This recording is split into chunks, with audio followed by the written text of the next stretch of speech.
Today, I'm going to share a little bit about myself and why I think travel is so important.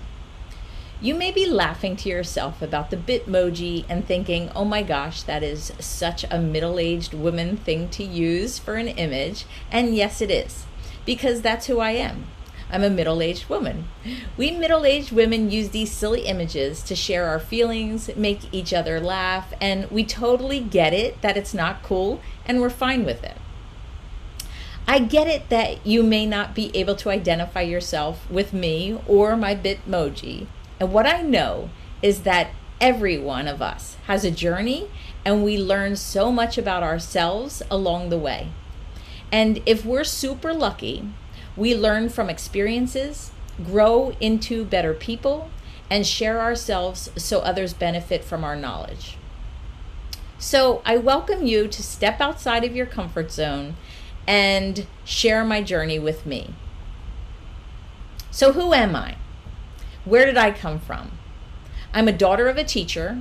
I grew up without a lot of financial riches, but we were rich in learning. My mom was an English teacher for her whole life. She shared her love of literature and places near and far with all of us. She was fortunate to be asked to chaperone for a trip to Paris when I was a teenager. And she worked in a school with young people, so that gave her the opportunity to travel. Well, when I went to college, I studied abroad. Most kids didn't have travel opportunities when they went to school like they do now in this day and age. I was fortunate to go to a college with a study abroad program. I always wanted to travel, ever since I studied art in high school. I got to travel all over Europe when I studied abroad. At that time, it was politically, there was a lot of political unrest in areas like Egypt and some other areas in the Middle East. So I promised my mom I wouldn't go to those regions, and I didn't. Graphic designer. So I'm a graphic designer by trade. I work in a media company. I studied graphic design and have worked in publishing for most of my career. Since the internet and online media came about, traditional publishing has changed and turned to a multimedia publishing environment.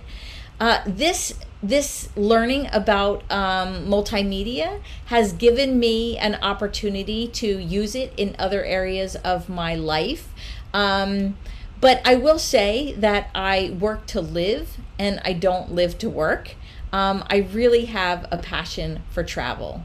And in the days since COVID has affected travel restrictions, I've been hosting a lot of armchair travel presentations with friends from all over the world who are tour guides. We have virtually visited more than 40 destinations since May of 2020, when COVID hit. My passions, my passions are, everyone has things that are dear to them. And for me, the three things that are most dear to me are my family, Girl Scouts, and travel. And I'll share a little bit about each of these so that you can better understand who I am. So my family is number one in my life, and I love to spend time with them.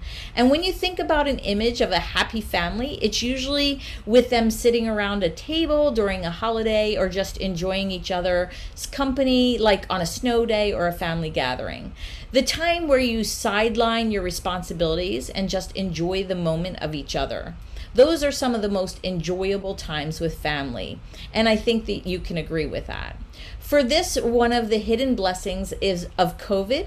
I always say that with every curse, there's a blessing, and one of the abilities to slow down and enjoy a movie night, sit outside, talk, or just relax. Knowing how fortunate I am has helped me grow into the kind of person who gets more joy out of making people happy and helping. I've always found it important to give back, lead by example, and help when I can. So I volunteer. When I realized about volunteering with Girl Scouts and the impact that I can make on girls and the opportunities that I can make available to them, it felt amazing. It feels great to volunteer and give back. One of the benefits of giving back helps us get our minds away from ourselves and allows us to think about others. Girl Scouts supports encouraging leadership. It provides the right environment for girls to grow and become leaders. Girl Scouts also provides opportunity. We're able to provide opportunities to get involved with things that girls would not likely do on their own. This could be camping, ziplining over a lake, eating meals cooked on an open fire out of foil packets, and even exposing them to new places and people. One of the biggest opportunities is travel.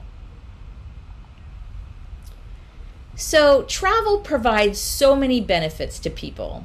Experiencing new cultures, we often find ourselves trying different foods that we don't usually eat at home, talking to strangers, whether it's simply asking for directions or striking up a conversation about the way we do things and the way they do it and why, and even simple experiencing new things like how and if the air conditioning works in a hotel room.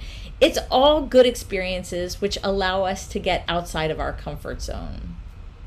We take chances, we expand our mind, we get outside of our comfort zone, we try new things, we immerse ourselves in different cultures, which helps us become more flexible in our own views.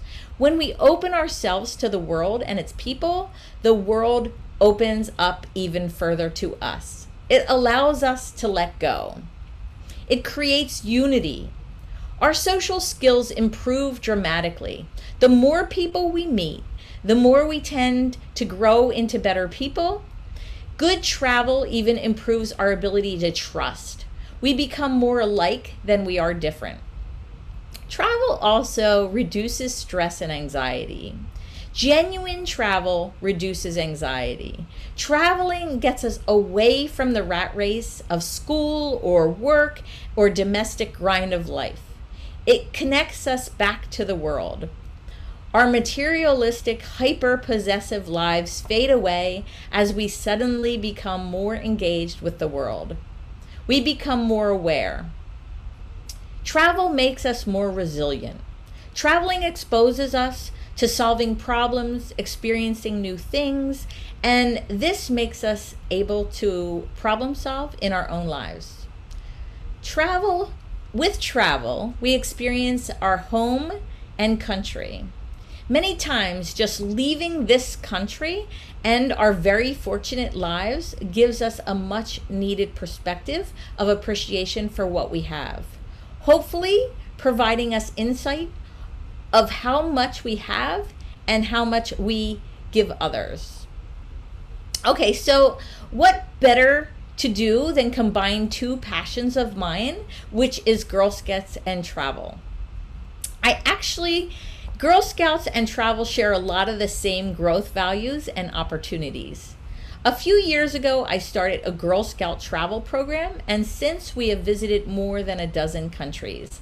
We have since expanded my travel program to include adult-only tours, as well as family-friendly tours with teens, all the way up through senior citizens. These trips expose our Girl Scouts and their friends and their families to so many new experiences. I love to see the excitement of exploration through others' eyes. I see people step outside their comfort zone, try new foods, talk to people, and learn things about different places, cultures, and worlds of history. And the bonus for me is that I get to help girls grow and open their minds. As an extension to that program, I now have the pleasure to take adults on tour as well and see their minds open. So how many of us have a bucket list? I recognize that they develop and change as we grow, but one thing they all seem to have in common is the inclusion of trying new and different experiences.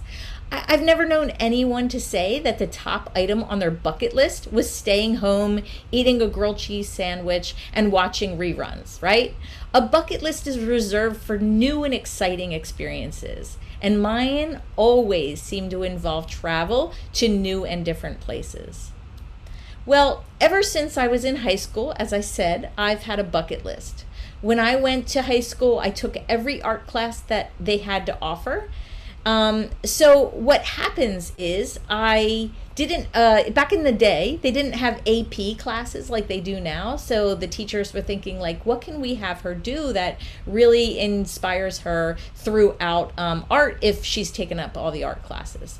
So what they offered to me was the opportunity to teach the middle schoolers a drawing class. And what we drew was Tutankhamun.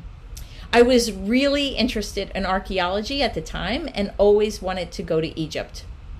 Remember I was telling you that when I studied abroad, I was not able to go to the Middle East? Well, I finally got the opportunity to climb the Great Pyramid and eat falafel in November of 2018 in Egypt. At 30 years old, I learned how to scuba dive, and I became interested in all of the places around the world, and I wanted to explore the undersea world. I got my advanced certification for scuba diving in the Bermuda Triangle, and I always dreamed of scuba diving in the Great Barrier Reef in Australia. 2 summers ago, I snorkeled in the Great Barrier Reef, and I shared a swim with a sea turtle. It was awesome. So my dreams are starting, the bucket list is starting to get checked off, and my dreams are starting to become more of a reality. So I always say with travel that you have to expect the unexpected. I want to share a couple stories about times that things have happened to me while traveling that I didn't expect. This first photo of a bidet, which is the little item on the left that looks like a toilet. So don't be confused. It's not a toilet. It reminds us of that, but it's not. Thinking that the lights don't work in a hotel room, only to find out that you need to put a key card into the switch to activate the electricity.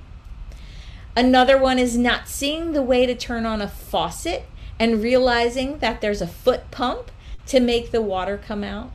And of course, going into European bathrooms and seeing these 2 toilets and not realizing that one is a toilet that you sit on and use as a toilet while the other one is something that cleans you. Another great unexpected opportunity was that when the vendors sell their wares off of the river cruises, that was pretty unexpected. And then little girls selling water in the squares of Athens, having pickpocketers come up to us and stealing our possessions. These are all things that are unexpected, but you learn to appreciate with them. Okay, so experience and culture. These photos show us that you can stop and talk to somebody even if you're not able to speak their own language. It's a wonderful exchange to learn a little bit about somebody and their culture. Foods that are crazy different from things that we normally would eat are put in front of us, and we embrace them and we try them. Explore new and different territories throughout the globe. This one, I'm in a lava tube in Hawaii, and we just went off on our own and explored it. It was awesome. Try to give more than you take. When I take groups on trips, I always like to see how we can give back to the regions we visit. I feel as though it's very important to keep in mind when doing a trip to see how you can service in that area. Always ask yourself what I need to do to help in some way to give in the region that's helping me. A couple examples of times we've organized service work abroad. In New Zealand, we had a shelter across from our hotel room. So we asked the shelter what they needed, and we all went off and went shopping that night in a grocery store and bought a lot of things and donated it to the shelter. It was pretty awesome. We've worked in a homeless house garden in London where we helped people plant, harvest, and get things cleaned up in the beds. It was a really great opportunity. We brought school supplies to a little village in Africa when we went to Egypt a few years ago, and we shared with them the supplies that they so desperately need. So this may be the hardest part about traveling, is coming home, getting back to our packed schedule and everyday lives. But what's more difficult, and most of us don't give a lot of thought to, is not leaving the experiences and the lessons learned in our suitcases. We have to try to allow ourselves to go back to our overscheduled, stress-filled lives and staying out of our comfort zone. Apply what we've learned and experienced when we travel into our own lives. Allow our physical journey to become a personal journey. Try to make it part of who we are. Incorporate what we've learned and experienced into our everyday lives. Keep our minds open. Realize it's okay for people to have different opinions. Open ourselves up to learn from others. We'll try new things even when we're home. Eat the food in the dining hall if you're staying on campus in a school that you don't recognize. Order something different on a menu of a restaurant and try it. It's okay to get lost even if you're home. Go for a drive or a ride with friends or family. And don't worry about the GPS. Just go and have fun, learn a new destination. Engage with people who are different from you. Stop and talk to somebody that you think you might be able to learn something from. Sit down at a different table that you normally eat, whether it's in a cafeteria or a place in a restaurant. Engage with somebody else. Learn from them. Ask them questions. Help people. Find out what organizations around you might need help and step up to do it. Just jump outside your comfort zone.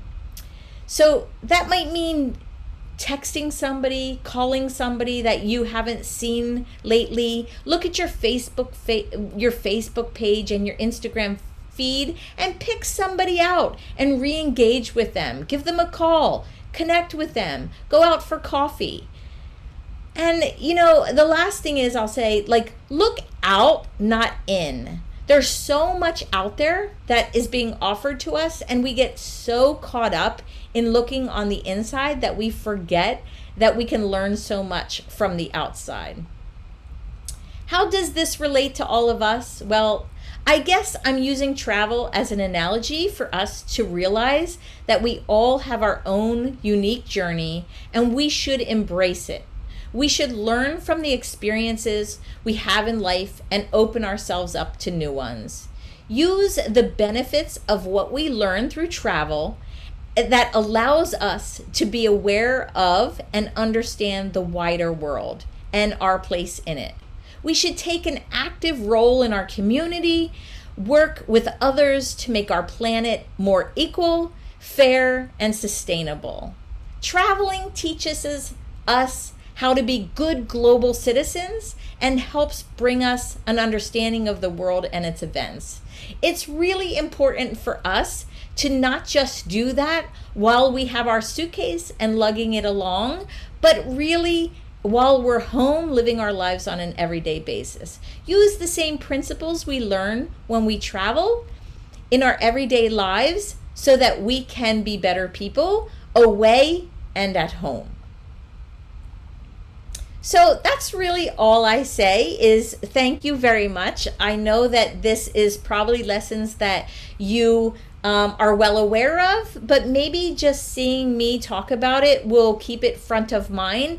And the next time you're exploring your own town, your own neighborhood, and sitting in a restaurant, you might put yourself out there a little bit more, engage with others, and just embrace the lessons we learn when we travel, even when we're domestic or abroad. So I want to just circle back around and say to you, thank you for listening to me, but more importantly, enjoy the virtual travel presentations that you will have in the next several weeks, and think about it at all times when you are so excited about these regions that we can get excited about travel as we go abroad, and we can also take the opportunities that we have at home and try to experience the things we love about travel, whether we're traveling or at home during COVID.